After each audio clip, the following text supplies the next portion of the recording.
Bonjour, alors suite à ma dernière vidéo, donc il y a certaines personnes qui pensent que j'habite dans un jardin en plein Paris. Eh bien non, je suis actuellement chez ma copine, voilà, dans le 77, donc il y a un très joli jardin comme on peut voir, et je suis pas loin de Pomponne, Pomponnette, comme on peut voir, c'est pas des conneries, il y a vraiment un village à Paris qui s'appelle Pomponnette. Oh la salope, elle est revenue. Sinon, le diffuseur de bonheur Jean-Luc Reichmann était toujours à la présentation, mais c'est aussi un diffuseur de blagounettes, puisque bon, bah, après la fameuse blague comme quoi Eric avait été éliminé, hier il nous a parlé de l'hôtel d'Eric en nous disant qu'il y avait 800 chambres dans son hôtel.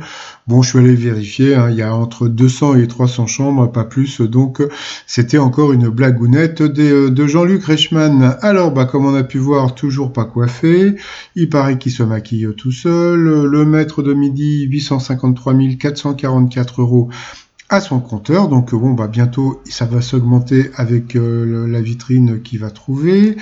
Il nous a expliqué comment vous lavez les mains. Donc voilà, bon bah comme tout le monde, je pense que maintenant on sait un peu tous se laver les mains avec toutes les vidéos qu'on a pu voir à gauche et à droite. Donc voilà, vous lavez la paume, le dessus, entre les doigts, les pouces, etc., etc. Donc c'était les conseils du maître de midi. Au coup d'envoi, donc sa première question qui était assez simple.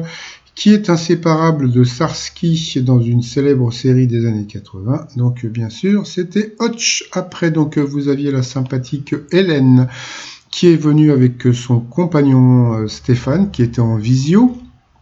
Alors, pour les Français, un petit festin est-il plus ou moins apprécié qu'une partie de jambes en l'air? Eh bien, le festin nourrit beaucoup plus son homme, donc c'était plus. Après, donc vous aviez donc le sympathique Théo. Alors, pour Théo qui était venu donc avec sa famille en visio, voilà, coucou, bonjour, bonjour, monsieur, dame. Alors, quel caprice à 57 000 € Meghan Markle a-t-elle réussi à obtenir de son mari Harry? Eh bien, c'était des implants de cheveux. C'est vraiment assez étonnant, puisque bon, je sais pas, franchement, Meghan Markle qui a besoin d'un implant, bon, pourquoi pas. Après, donc, vous aviez le sympathique Thomas. Allez, papa, on est derrière toi, qui était venu donc avec sa famille. Alors, étymologiquement, que désigne le mot pastis en argot marseillais? Eh bien, c'était le méli-mélo, l'embrouille, et comme l'a bien expliqué Z, quand vous prenez de l'eau, que vous le mettez avec le pastis, eh bien, l'eau devient trouble, donc elle s'embrouille. Ah, donc après, pour le maître de midi, avec quel pays le Maroc a-t-il le plus de 1500 km de frontières? Eh bien, c'était avec l'Algérie. Ensuite, quel type d'image trouve-t-on sur le net quand on tape le hashtag Power Fashion Porn? Eh bien, c'était des scènes de Karcher. Donc, moi qui suis à la campagne, je crois que je vais vous envoyer aussi des scènes de Karcher bientôt, parce qu'il paraît qu'il va falloir que je le passe. Eh ben oui. Après, alors en février dernier à Chypre, un automobiliste a été condamné à 40 jours de prison car il conduisait avec les pieds. Donc là, je vous ai trouvé l'image, et c'est vraiment l'image véridique que les policiers avaient trouvée donc sur Internet. Donc bien sûr, cette question, il est passé au rouge. Qui dit rouge dit duel. Il a pris l'autre homme en duel qui a eu une question qui était assez facile. Quel territoire est en Afrique?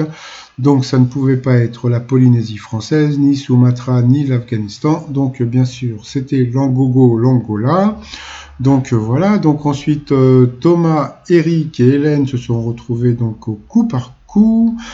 D'abord, eh bien, ça a été encore Thomas qui est passé une fois à l'orange, puis encore une deuxième fois à l'orange, donc au rouge. Qui dit rouge dit duel. Il a pris Hélène en duel, qui a eu une question qui n'était pas évidente du tout. Par contre, bien, Eric connaissait la réponse, donc franchement là, il m'a troué le cul. Donc là, j'ai 2 trous du cul pendant que je vous parle.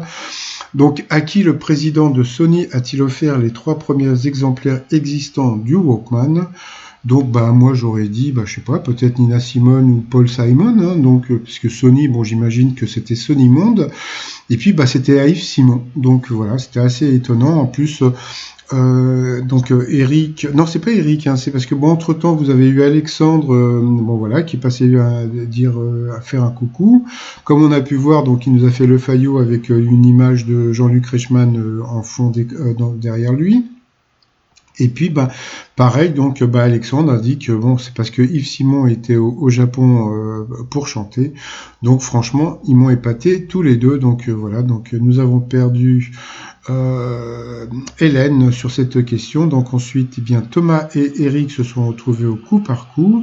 Et puis, voilà, comme d'habitude, le maître de midi a été le plus fort. Ce qu'il y a de bien aujourd'hui, c'est que comme il n'a pas été pris en duel, eh vous remarquerez que j'ai été assez élogieux envers Eric, hein, vous voyez. Quand la production ne fait pas des coups d'avantage, je trouve que c'est une très belle émission. Donc voilà, c'est le côté avantage hein, qui est un petit peu qui gâche un peu tout. Donc voilà. Ensuite, alors par rapport au coup de maître, ça commençait par une question assez facile. Que fait le personnage représenté sur les panneaux sortis de secours, donc il court. Donc ça, c'était une question assez simple. Quel artiste chante Joueur de blues en 1981? Donc c'est bien sûr, c'était l'autre, c'était Michel Jonas. Ensuite, quel était le surnom de Loie Fuller, pionnière de la danse moderne? Donc c'était bizarre qu'il ait... Parce que je sais pas, moi j'aurais dit la fée lumière, il a dit l'ange tournoyante, donc il a perdu une étoile et un zéro. Donc voilà, donc comme c'était la fée lumière, donc je vous balance mes t-shirts, je me fais chier, les fées qui se coulent, et je suis la fée paillèche. Alors ensuite... Dans le monde des séries que désigne le terme spin-off, donc c'était une série dérivée, donc là aussi c'était assez simple, et puis à la fin c'était un peu foutage de gueule. Dans quel pays se situe l'action du film Le Dernier Empereur? Donc bien sûr c'était l'autre, c'était la Chine. Donc il a quand même gagné 1000 € à partager, je sais pas avec qui, donc il a quand même gagné 500 €. Par rapport à l'étoile mystérieuse, alors le truc est super rigolo, c'est que il est pas loin depuis 2 jours, hein, puisque là il nous a balancé donc Pascal Olmeta à cause de la ferme célébrité. Et puis comme on sait que c'est Élodie Gossuin, donc dans l'étoile mystérieuse, qui a fait la ferme célébrité, donc il était vraiment pas loin, donc mais je pense qu'il ne va pas la trouver tout seul, donc voilà. Ensuite, on a pu voir, donc sa cagnotte est remontée à 853 944 €. Ensuite, il y a un truc que j'ai remarqué qui est assez bizarre. C'est que en général, quand il remonte les marches, après il nous fait un petit coucou. Et là on le voit pas, donc il est un peu tout bête à faire son petit coucou. Donc là, je remets son petit coucou parce que la production ne nous l'a pas mis. Donc c'était pas le même jour, hein, puisque là il était en pull. Donc c'est pas grave. Sinon, alors des nouvelles de Eric. Alors donc là, c'est des nouvelles toutes fraîches que j'ai eues sur mon adresse étoile2midi@outlook.fr.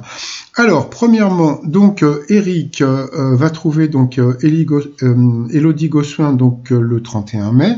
Donc alors c'est à un jour près, hein, parce que comme je vous dis, normalement c'est 5 émissions par jour. Là, je me demande s'ils en font pas 6. Hein, donc voilà, donc on va dire entre le 30 et le 31 mai, donc il va trouver donc Élodie Gossuin dans l'étoile mystérieuse. Et puis le 13 juin, donc il va battre le record donc du prisonnier, tout simplement. Donc voilà. Et puis, j'ai eu un message hier, donc voilà, d'une personne qui ne veut pas que je dise son nom, donc voilà, donc qui m'a dit que ça y est, enfin, Eric a été éliminé, donc voilà, donc il paraît que ça sera à la 198e émission, donc alors donc il paraît que c'est une personne qui s'appelle Reynald qui l'a éliminé, donc alors là, pour l'instant, je ne suis pas sûr à 100%. Donc, mais comme il y a 2-3 personnes qui m'ont parlé de son élimination et que j'ai pas 2 ou 3 mythos qui me balancent des trucs. Donc, et puis en plus, je sais qu'il y a une personne que je connais de confiance qui me l'a dit aussi. Donc, malheureusement pour ses fans, donc il ne va pas dépasser le 1 million d'euros en gain. Par contre, il a quand même dépassé le record de Christian Q. Hein, donc voilà. Et puis sinon pour terminer donc le le t-shirt très rigolo que j'ai vendu à un concessionnaire de Mercedes qui m'a dit qu'il allait l'offrir à toutes les personnes qui achetaient des Mercedes. Donc voilà, j'ai trouvé ça assez rigolo. Il m'en a commandé 10. Donc eh bien merci au monsieur. Et puis sinon, je vais vous souhaiter une très très très bonne journée. Et puis je vais vous dire à demain. Portez-vous bien. Et puis faites attention surtout à vous. Allez, bye bye.